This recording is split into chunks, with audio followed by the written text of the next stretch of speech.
Good evening, everyone, and welcome. I am Janie Winchell, the Sarah Fraser Robbins Director of the Dottie Brown Art and Nature Center.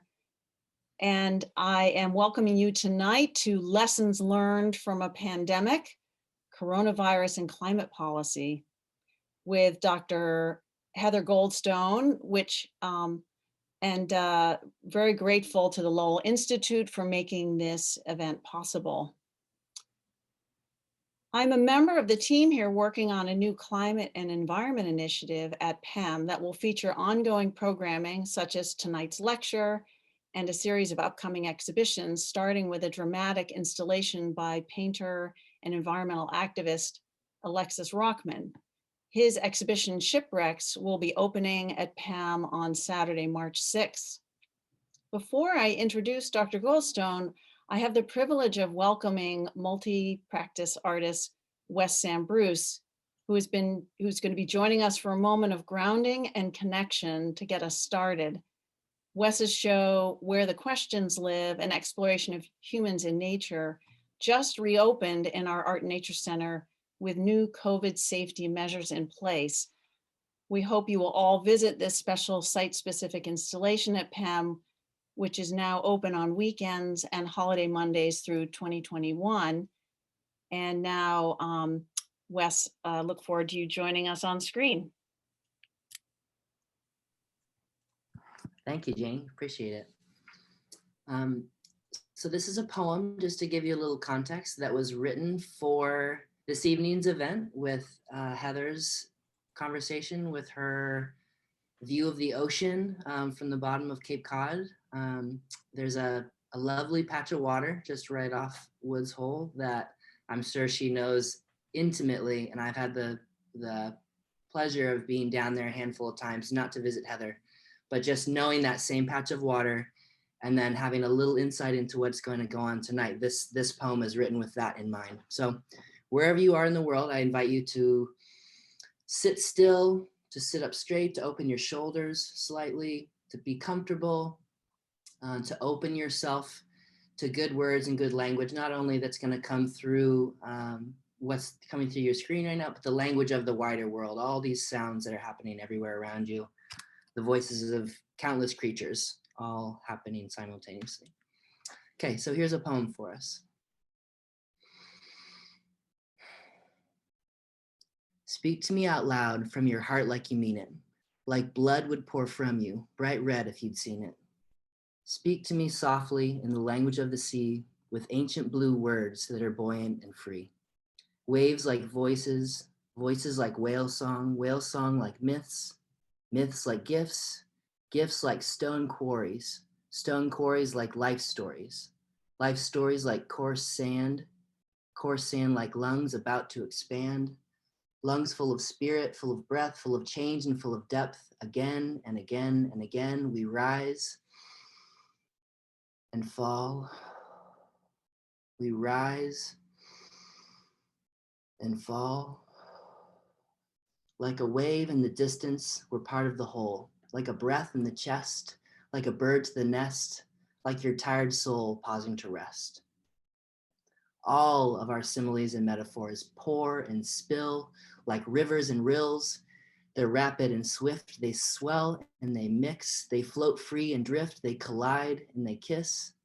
And all of them ask, who are you today? And if the ocean asked you, what would you say? Are you your job, a being, a self full of meaning, your money, your past? You late for a Zoom meeting? What questions do you ask? And who do you hide behind your mask? Do you dwell in the body of a person, in the body of the earth, in the body of artwork, in a body of water? Is your body a son? Is your body a daughter? Is your body a rainbow? Is your body another? I am, you are, that wave, that voice, that gift, that choice, that spirit, that breath, that rising chest. And how foolish are we to divide up the earth, to say that the water isn't friends with the dirt, to conquer, divide, make enemies, take sides, to pretend that your breath doesn't enter my chest. Crisis to crisis, all part of the same web. Everything is connected to everything else. Our poverty isn't so distant from all of our wealth. Speak to me like everything that leaves your hands has the potential to become either poison or medicine for the earth. Speak to me like curiosity and questions bubble from you like a spring, and please speak to me like ideas have wings. What does an ocean know about breathing? What does a river know about changing? What does a disappearing wetland know about preserving and persevering? What does a family fleeing a famine know about saving? What does a quarantined stranger know about waiting? What does a pandemic know about spreading? Does your blood not flow like lava, like sap, like water, like vines? Does your body not break like branches, like stone, like twine, like thunder in the sky? In this moment of so much change and transformation, in this era of so much uncomfortable shifting in our seats, in this life of so much beauty and suffering, all woven into a single fabric of peace, of vaccines, of disease, will we not see that all these things, all these creatures, all these breaths, all these rising and falling chests, all exist in this same earth-shaped nest? All of our dreams rising and falling like the flight of a feather, all of our storms not part of a larger pattern of weather, all of our voices calling out together in some larger sound, all of our roots tangled and threaded together in the same holy ground. Speak to me in stories so the old will be made new. Look at me through your eyes so I can see your view. Share with me your sadness so I can know why the sky is blue. And read to me in fiction so that I can know what's true. May the transformation of the moon be yours. May the tenacity of the rising sun be yours. May the perseverance of the sky be yours. May the peace and wisdom of the changing tide be yours. And dear one, may the deep, glowing heart of the earth be yours. So take another deep breath and exhale it out. I'm going to hand it back to Jenny. It's all you, Jenny. Thank you so much, Wes, for bringing us together in such a meaningful way in this time of distancing. Oh, that was lovely. Now, to introduce and welcome our featured speaker, Heather Goldstone, who is Chief Communications Officer at Woodwell Climate Research Center in Falmouth, Mass. Dr. Goldstone holds a doctorate in ocean science from the Joint Program at MIT and the Woods Hole Oceanographic Institute. Before joining the Woodwell Center, Dr. Goldstone pursued a career in marine science. That's where she discovered her passion for science communication and became a highly respected science reporter and science editor. Her reporting on science and the environment has appeared on NPR, PBS NewsHour, The Takeaway, and PRI's The World. And in 2014, she was recognized for the breadth of her work with the WGBH Margaret and Hans Ray Curious George Producer Award. I just want to mention before I turn the program over to Dr. Goldstone, I want to encourage you to use the Q&A feature at the bottom of your screen to post any questions for her to answer at the end of her talk. And now I'm going to turn things over to you. Thanks so much for joining us tonight. Thank you so much, Janie, for having me. And Wes, oh my goodness, for that poem. I am honored and hope I can live up to that bar. It is definitely a high bar. I'm going to try to share my screen here. So is everyone seeing my presentation now? Excellent. You might notice the title is a little bit different than what Janie said, and that's for a reason I'll explain in a minute. This talk tonight is kind of an outgrowth from a talk that I gave very near the beginning of the pandemic in the US. And it has definitely been, in putting this talk together, a lot of sitting with some questions, and in particular, the biggest question, what have we learned? Before we get to that, I just want to thank all of you who are with us tonight for welcoming us into your homes. I'm joining you from my home in Falmouth, Massachusetts. And I would like to recognize that Falmouth, Massachusetts, what is now known as Falmouth, and Woodwell Climate Research Center, our campus there, is located on the traditional and sacred land of the Wampanoag people who still occupy this land, thankfully, and whose history, language, traditional ways of life, and culture continue to influence our vibrant community. I'm pleased to be joining you wherever you are this evening, and I'll maybe give you slightly different instructions than Wes. Make yourself completely comfortable and know that I am a radio person at heart. I have slides tonight. They are images for those who enjoy images and a visual accompaniment to the words, but are not necessary. There's no extra information on the slides. So if closing your eyes and just listening is what you'd like to do, I encourage you to do so.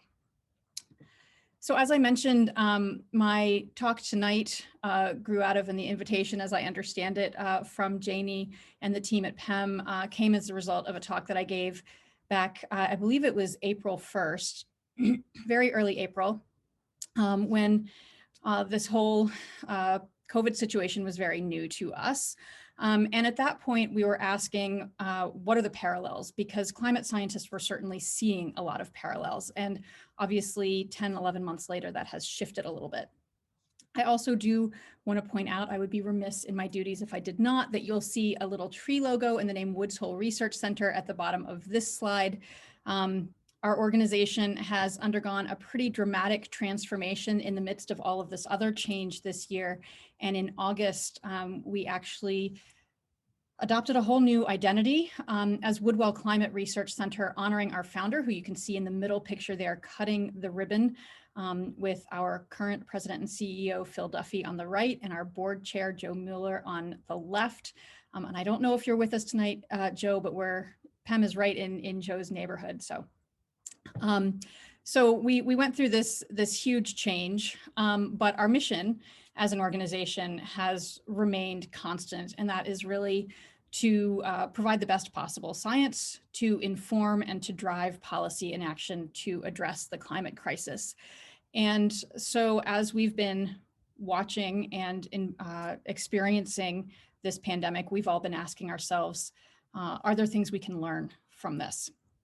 And I know from a handful of experiences this year that being on the receiving end of a webinar can be a little disembodying sometimes, and it's certainly odd for those of us on the presenting end to not have faces to speak to. So I would like to encourage what little interaction we can. If you have lessons that you've learned from COVID-19, from the pandemic, from this crazy past year that you would like to share with all of us, please feel free to drop those in the chat. I won't be in the chat right now while I'm speaking, but for those of you who feel comfortable in that kind of sidebar conversation, I encourage you to engage. So I guess I will also add a little disclaimer and say this is what I feel I've learned, and a bit of what I think, speaking with colleagues, we've learned in our organization. But the first one to me feels very personal, and that is that words matter. And I've always felt that words matter. As Janie said, I spent 10 years or 12 years as a science journalist, telling science stories, and still my realm is the communication of scientific ideas. That's what I love. And I think there's real power in story and in words to enact change. But often in the climate change community, there's been a question: do words matter?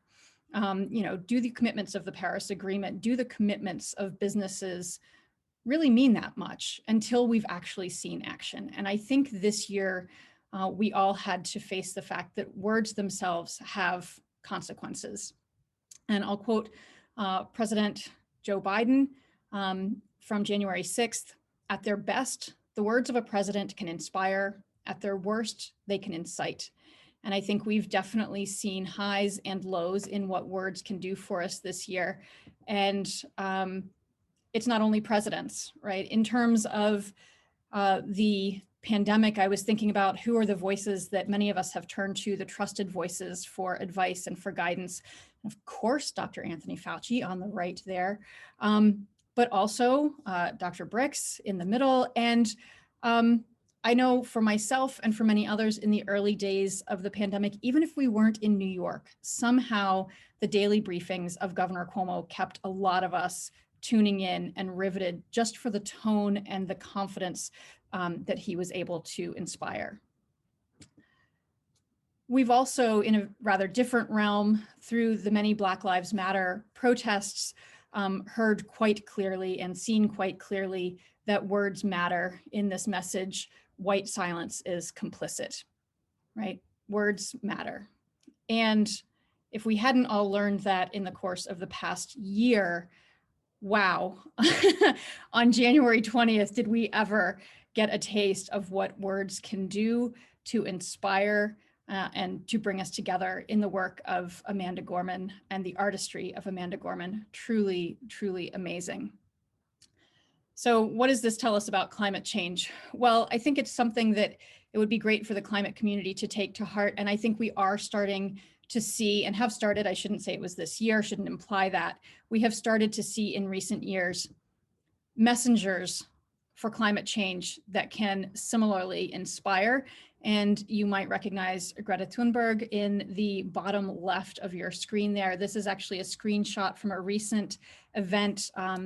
The two scientists on the bottom next to Greta are Dr. Suna Talley and Dr. Bill Muma, both affiliated with Woodwell Climate. And the three of them also joined His Holiness the Dalai Lama in conversation for an evening on January 9th that was truly amazing, to bring together different generations, different cultures, different schools of thought in conversation about climate change, and to really come away inspired to do more. But of course, we have to actually do more. Words aren't enough. They matter, but they're not enough. So what do we have to do? And this was one of the parallels that first jumped out last spring, and that was this flatten the curve message. Was, first of all, it was just a brilliant message, but this is what we have to do in climate change as well as in the pandemic. So we all very quickly last spring got very familiar with graphs like this that showed that if we did nothing, we would likely see a spike in COVID cases that could overwhelm that thin blue line there in the middle. No other reference intended with that. It happened to be a blue line. That with no protective measures, we would see a spike that would overwhelm our healthcare system, and that with protective measures, we could flatten that curve, spread it out at least, hopefully reduce total numbers, and not overwhelm our healthcare system. So we haven't necessarily done that in all cases, but we have learned that this is possible because some have flattened the curve. So how does that lesson translate to climate change? Well, climate change has its own, in scientific circles, very famous named curve. It's the Keeling curve, named for Ralph Keeling, a scientist who I think in 1955 was the year, it was right around there that he began, or sorry, 1958, it even says it on the slide, started measuring the concentration of carbon dioxide in the atmosphere at the top of Mauna Loa. And this has continued to this day. It is a long, continuous record of atmospheric carbon dioxide levels that's really invaluable for seeing the trend of what's been going on with greenhouse gases in our atmosphere. And before the bold part that is the actual data from Mauna Loa, you can see carbon dioxide levels that have been inferred from ice core data going back a few hundred years. And what you can see is that greenhouse gas levels in the atmosphere were relatively constant. They were starting to go up by the mid 1800s.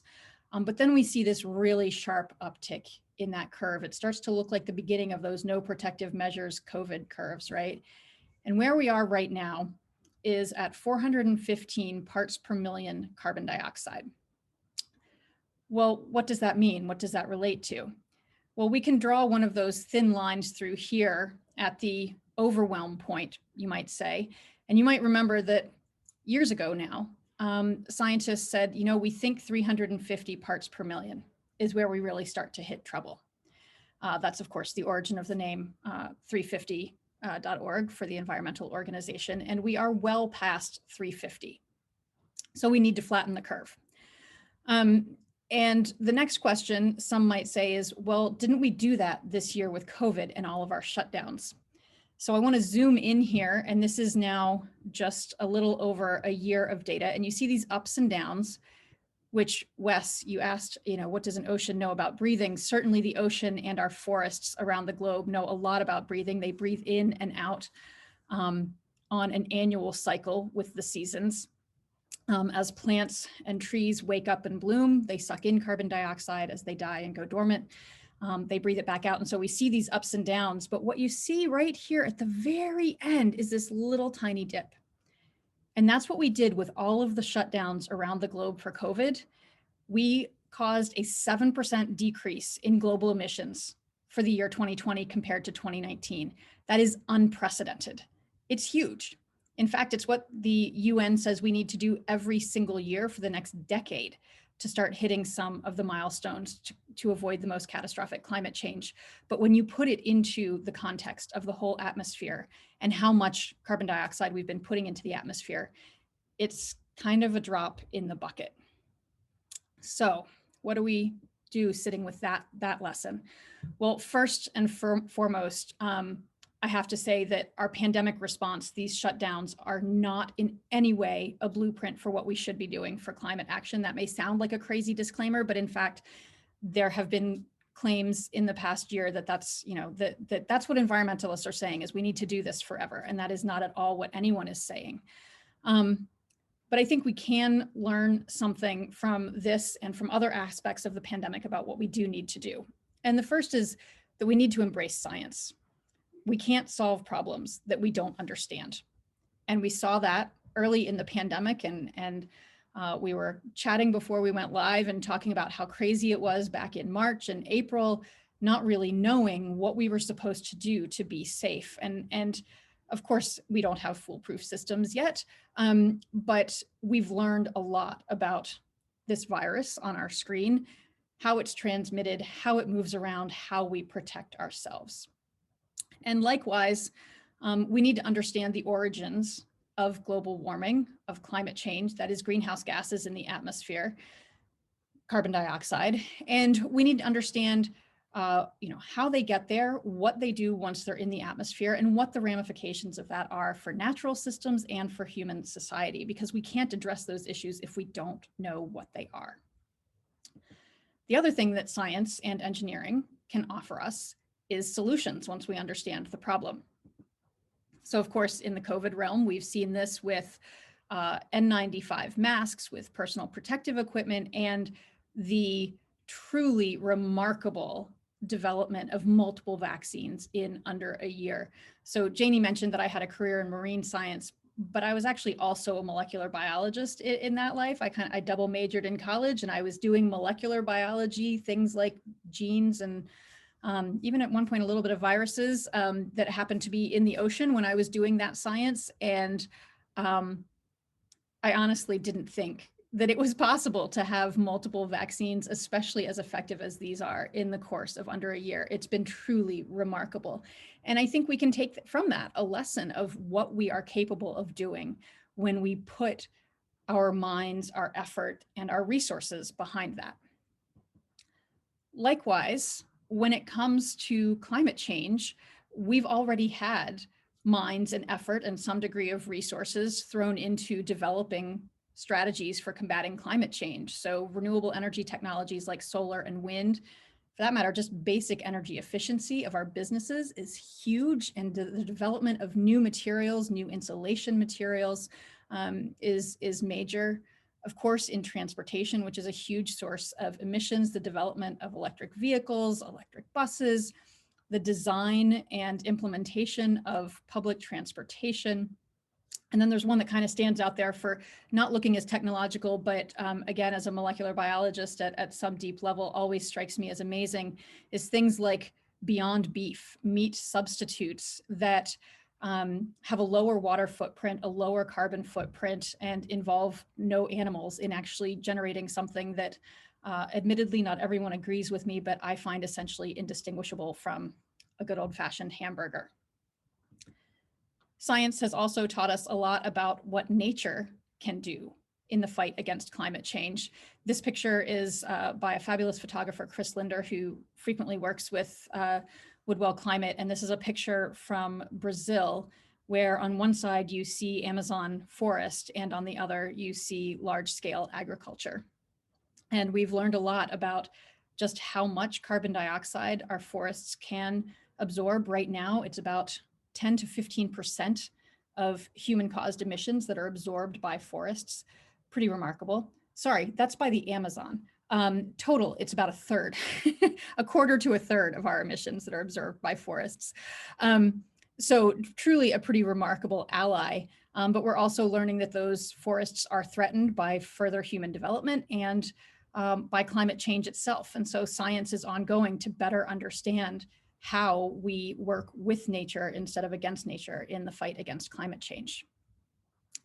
So as we're learning all of this and trying to put it into action, another lesson I think we've really had to face this year is that federal leadership is critical. Is it absolutely necessary? I guess it would depend on your bar, but I think we've seen pretty clearly over the past several months that just having masks or having developed masks and having developed a vaccine is not enough. There can be a really significant barrier to getting those masks and that protective equipment to healthcare workers. There can be really significant issues in getting a vaccine into the arm of a human being who needs it and making sure that entire large populations get that vaccine in some sort of reasonable, equitable, and coordinated way. So leadership really does matter. And that's also true in the case of climate change, because of course we've seen solar being installed and wind being installed, but without that boost from federal leadership, there's a lag there. It could be going much more quickly and much more efficiently.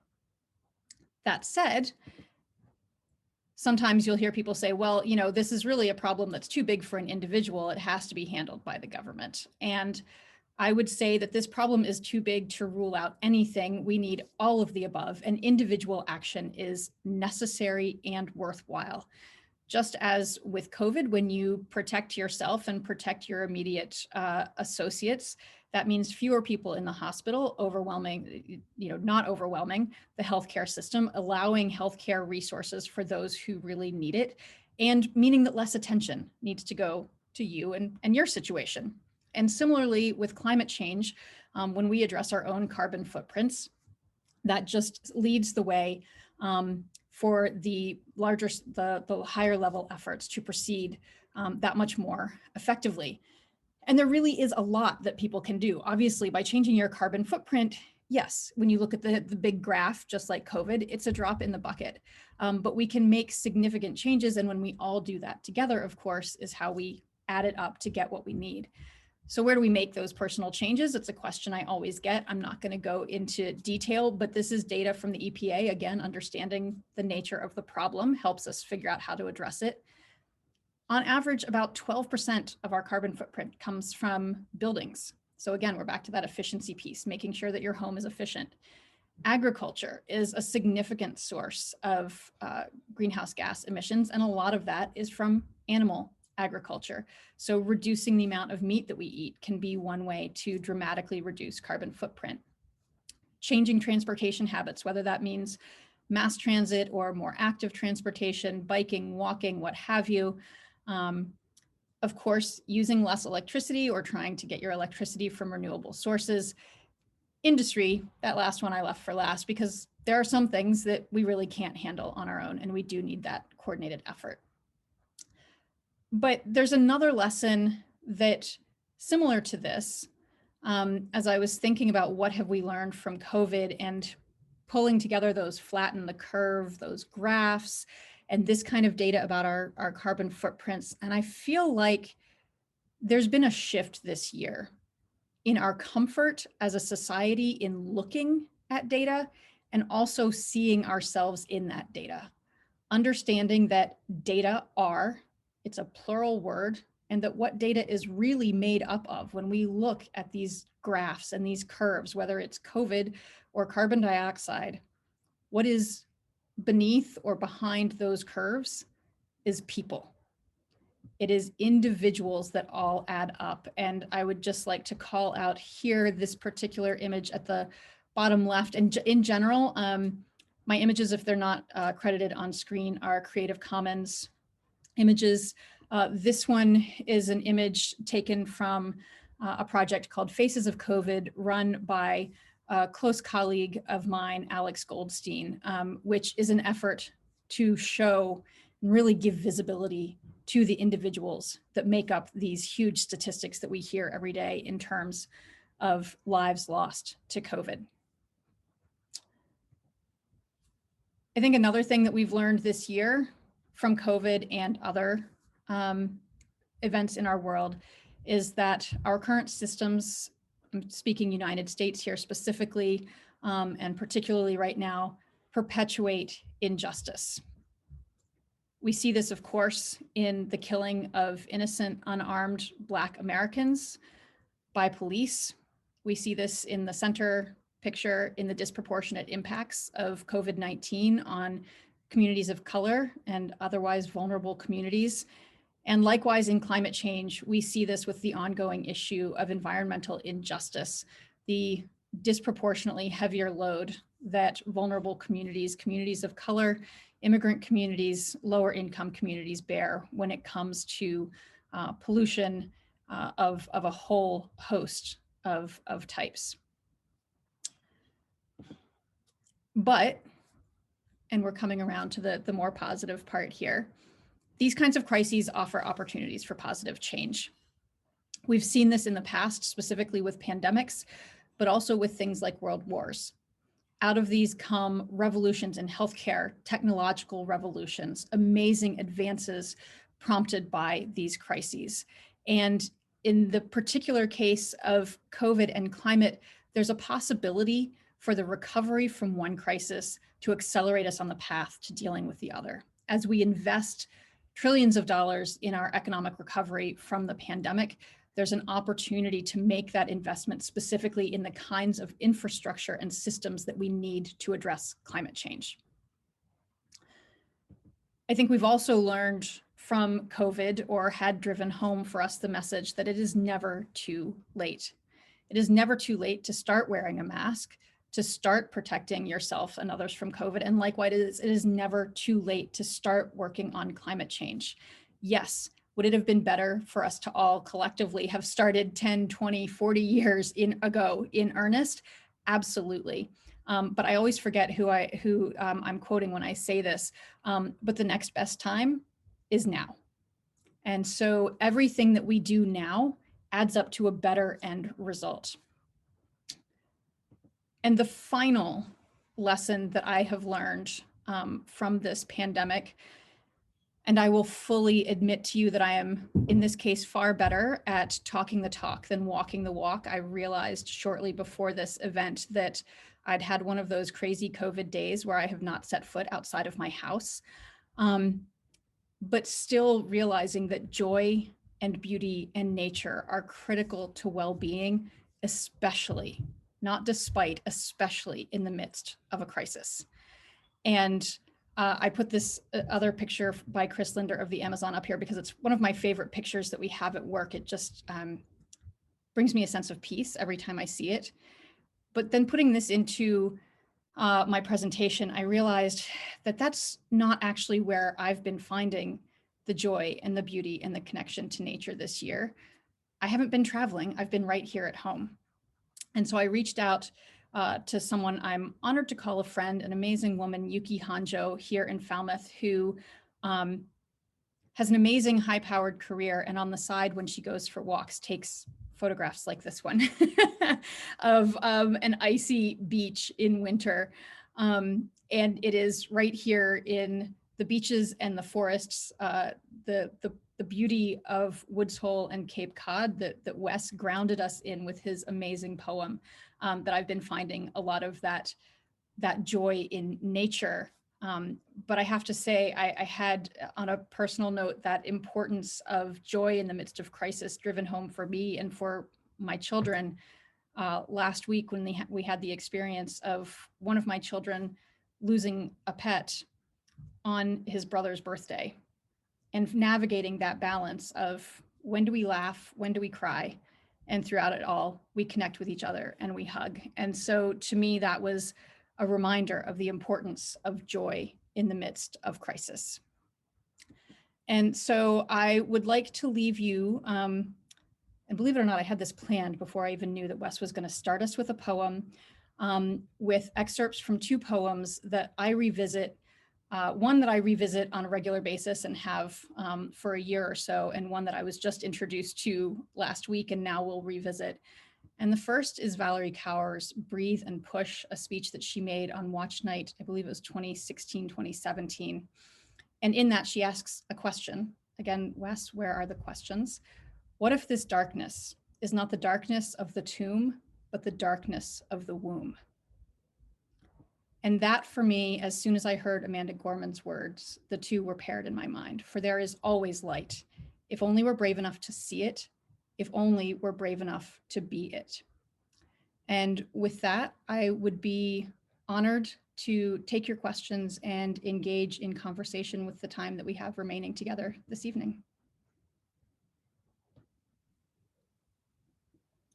Thank you so much, Dr. Goldstone. So amazing to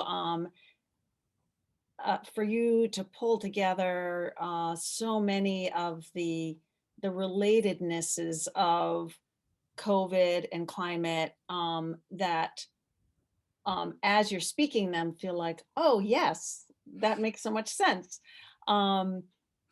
But without having someone like you to pull those together and have to see that the sort of network of experiences we've been through really inform us in really valid ways going forward. So thank you so much for all that went into that and the work that you all thank you. did. And I owe you thanks actually, Janie, for the push to do that. Because if you recall, when you invited me to give this talk, I said, sure, but let's do it in March or April. Something sensible. I was procrastinating, quite frankly. I didn't want to do that work of sitting and reflecting. And it's been a wonderful process. So thank you. Oh, absolutely. Well, very delighted that you could take this on in such short time. There was we did get a lessons learned shared, which feels very germane to what you were speaking about. Someone who said, I've learned in the pandemic, global collaboration doesn't necessarily require international travel. I've organized water quality conferences, and we have seen amazing participation this year from water professionals around the world at virtual conferences. Many of them never would have been able to travel to or our in-person conferences. And I feel like that's been a really great lesson for so many of us who have felt like, oh, well, I have to actually go there in order to be taking part. But no, there's so many ways we can do it, and in more and that can be more equitable in the process too. Absolutely. I mean, and tonight is an example. And at Woodwell, we realized several months ago, we were thinking about Climate Week, which already was like, oh, we're not going to New York for Climate Week. How do we, how are we going to navigate this? What's it going to look like? And then we realized there's this amazing silver lining that we were able to bring together in a single event. Small farmers, small landholders, large agribusiness, indigenous landholders, all in a single Zoom event with our scientists to talk about the ways that they've been working together, in some cases for 25 years. But those are perspectives that we've never been able to bring to people because, leaving their lands in the Amazon just wasn't feasible. And so I think there are, and I still have many questions about where we will land in 1 or 2 or 5 years in terms of travel. I mean, at the same time that I think we've realized not all of the travel that we were doing before is necessary, that we can do a lot in the virtual realm. I think especially as this pandemic drags on, I'm a communicator, I'm a people person, maybe I feel it more acutely than others, but wow, we're really learning how different this interaction is from actually being in the same room. And I ended up in a crazy conversation, email thread, what passes for conversation these days, with a number of people a few months ago it was really crazy, where we got to speculating, like, is it smells? Is it shared soundscapes? Is it, what is it? You know, like, this was a bunch of scientists, of course, like trying to tease this apart. Like, why is it so different when I'm looking at your face and we're talking to each other, but we're doing it through a screen? Why is that so different from when we do that in person? And I think there are aspects of that that we can tease apart and start to find workarounds. I'm thinking, you know, some of the informal interactions that happen at conferences and meetings, we can start to find ways to create opportunities for that more serendipitous interaction in the virtual realm. But I think we're really learning that there are certain things that we're just going to have to do in person. And so maybe, you know, I feel like that is in and of itself an important lesson if we bring that back to climate change and air travel being something with an enormous carbon footprint that is very difficult to reduce. We're getting a lot clearer about how much of that do we need, how much of that do we want, and how much of that can we do away with and accomplish the same things in a different way. So, Right. Yeah, that's a wonderful point. And here's another question.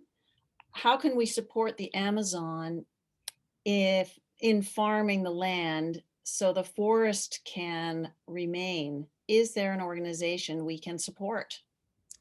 right. So this is something that scientists at Woodwell Climate Research Center have been working on, as I said, for at least 25 years in partnership with an amazing group in Brazil, our on-the-ground partners, IPAM, which is IPAM, an acronym for the Amazonian Environmental Research Institute in Portuguese. And what they've been able to do over the years is dig into both ecological questions and then more recently some kind of sociological questions. And through that are currently developing a campaign that targets the different types of folks who live and use the land around the forest. And that's what I was talking about with regard to Climate Week, right? So the strategy for helping small landholders avoid additional deforestation is different than what it takes to help large-scale soy or beef farmers not deforest further, which is different than what it takes to support Indigenous communities in protecting the forests in the ways that they want. And so developing these very targeted strategies and working with them, and in the case of Indigenous communities, it basically comes down to supporting their sovereign land rights. With small farmers, it means in a lot of cases finding technological solutions for their agriculture to be more productive and more efficient so that they don't need more land and they can continue to use the same land for longer. And then with large agribusiness, it comes down to often market forces, right? But additionally, some of that technological improvement in agricultural efficiency.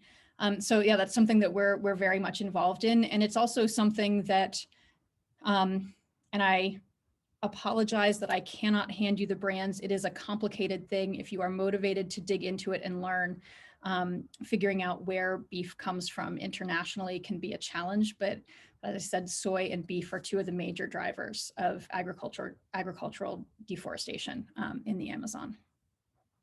Yeah, that alone is helpful in terms of tracking where to be looking to make an impact. Yeah. Can you speak more about how your work knowledge of the ocean informs your current expertise and research into the connections between climate change and COVID? Oh, wow, Wes, that is quite the question. And I love a good question, but how does the ocean inform that? You know, it has been now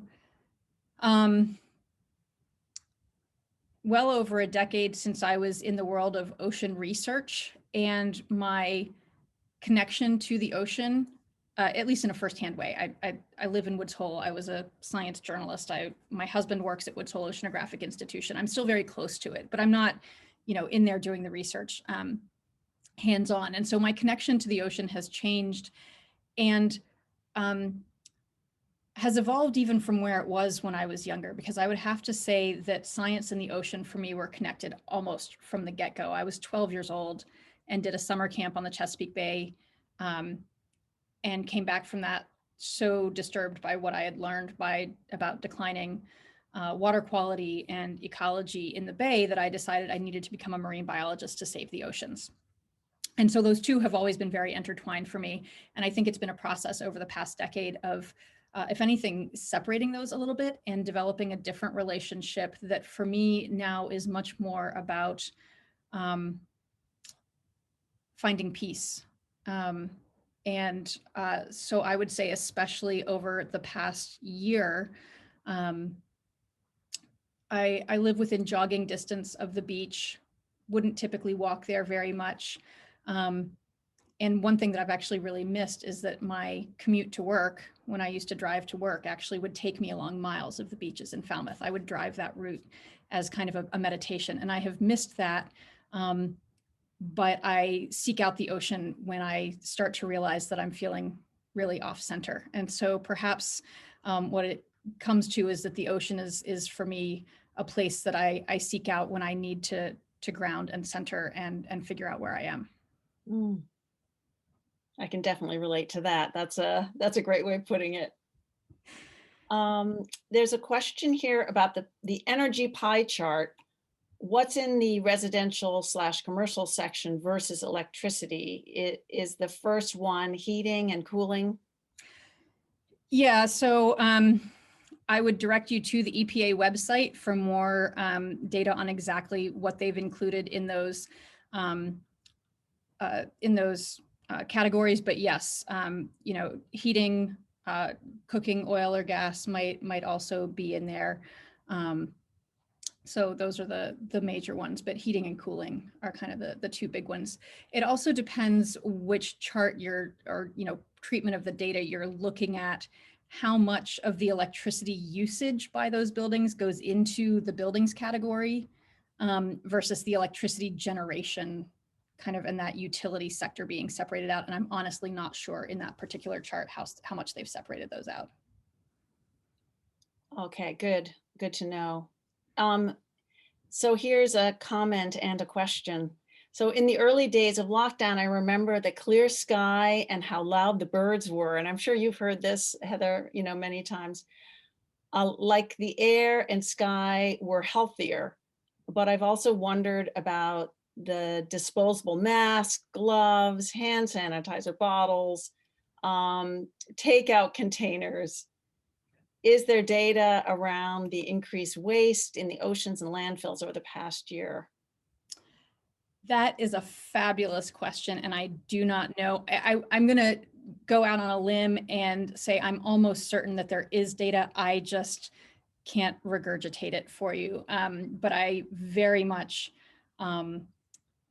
your assessment of things really resonates with me. I know for a long time,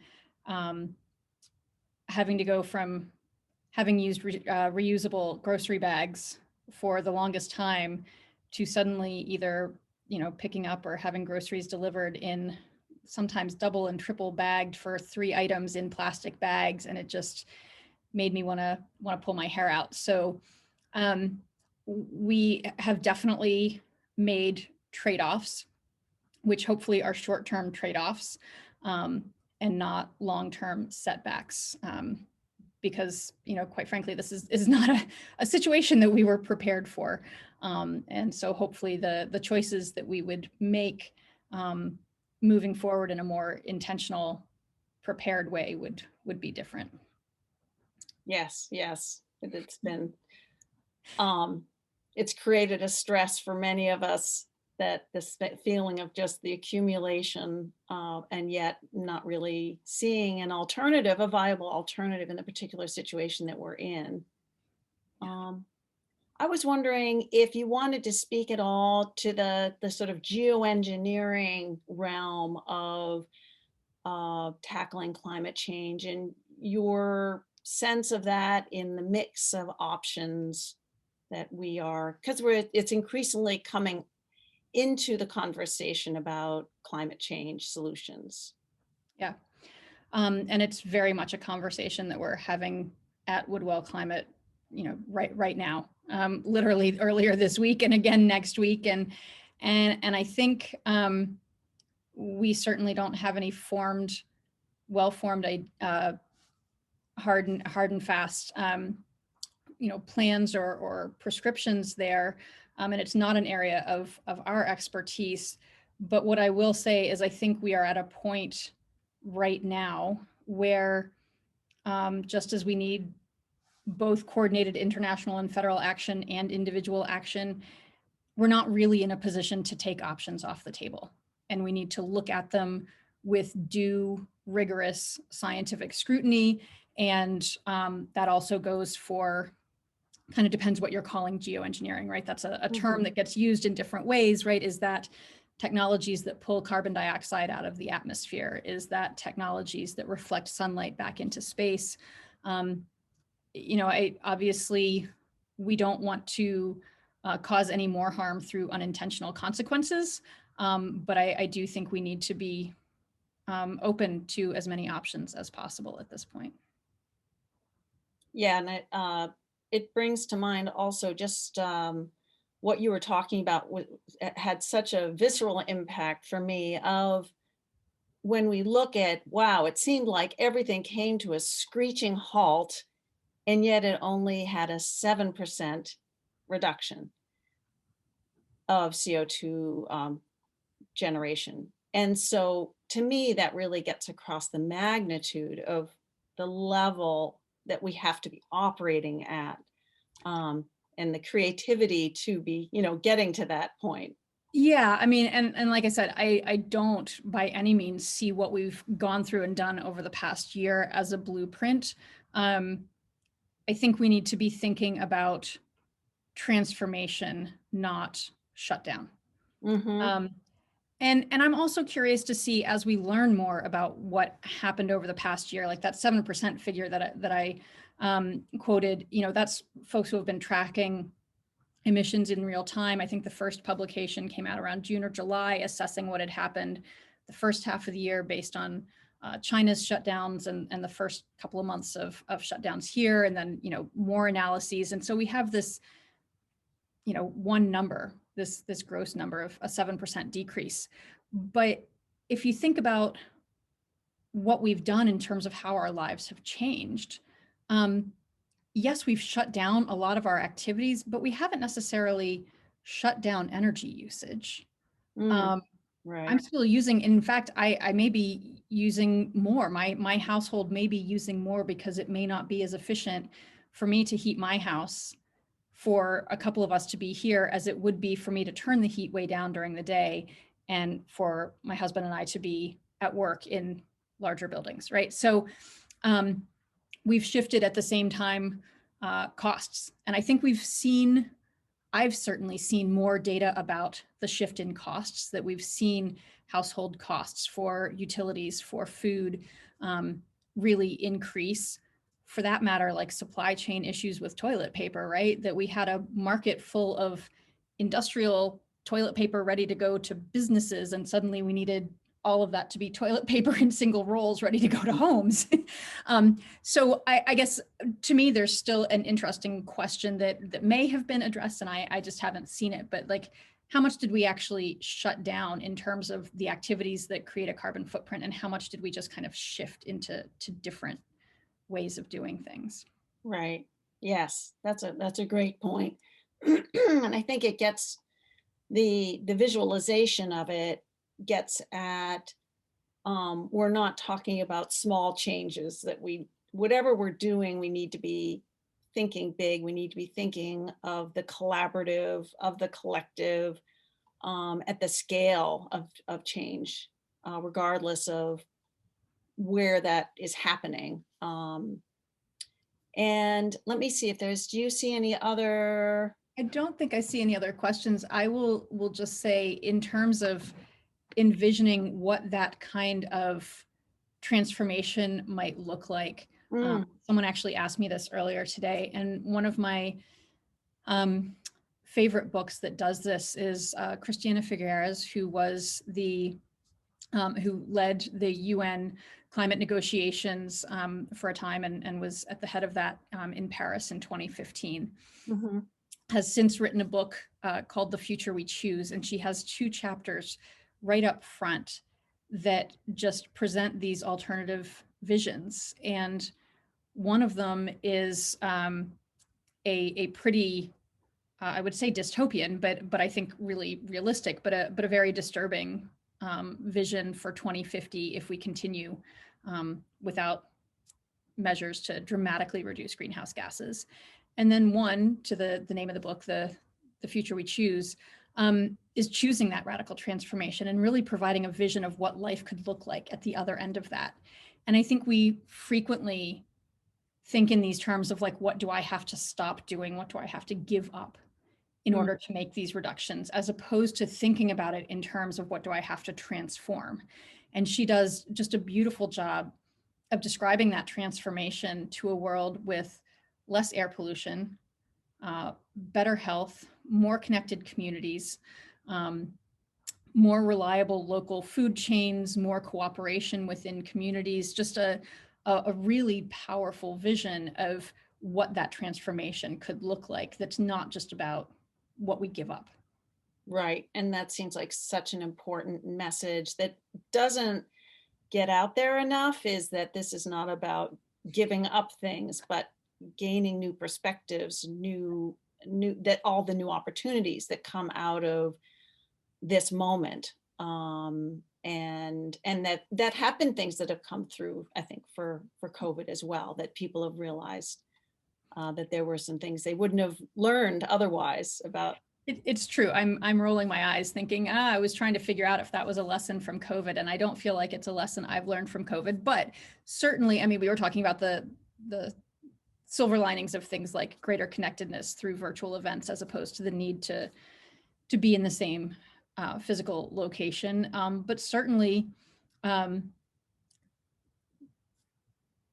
I've had many friends and seen many places, those who are better able than I perhaps to look past the little squabbles and the bumps and the whatevers at home and have kids at home just say, I never would have spent this much time with my kids. I never would have taken this many walks in my backyard. I never would have.